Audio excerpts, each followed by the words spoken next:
All right, guys, let's learn from my mistakes. So I've got this zip line. It's probably 70 feet long, and I found a telephone pole, utility pole, whatever you want to call it.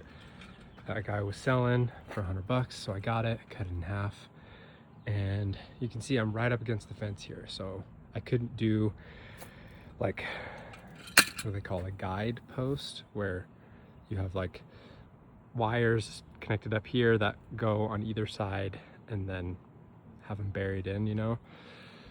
So what I thought I would do is just bury this deep and have cement on it. And so I did that, but didn't bury it deep enough.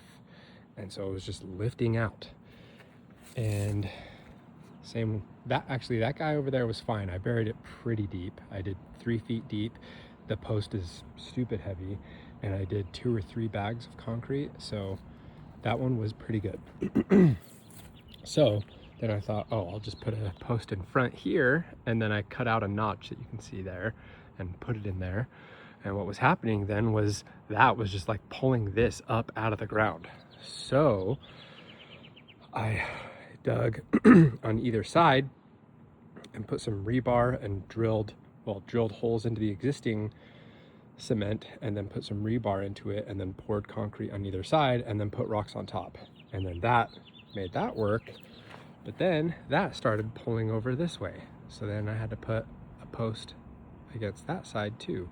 So I found these posts, I found all of these on Facebook Marketplace, but these were like left over from what is it, Utah Department of Transportation job. Guy was selling them for like $30 a pop, so I got a bunch. Anyway, it seems like it's working. I haven't tried it yet myself. I'm kind of scared now, honestly, but my girls have done it, and there was a 100-pound kid that was doing it yesterday, so it worked.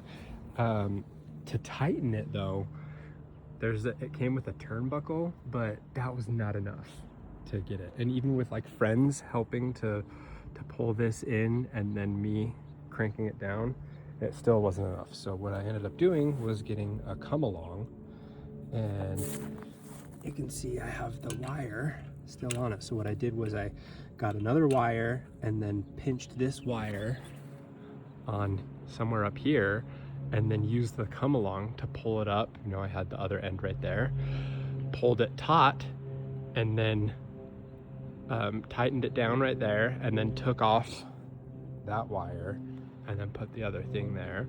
And then now I still have some space in the turnbuckle to tighten it, but that was the way to do it. I spent so much time trying to figure that out, and that was the way to do it, using the come along. It was like $30 from Amazon. They also sell them at Harbor Freight. So yeah, that's the way.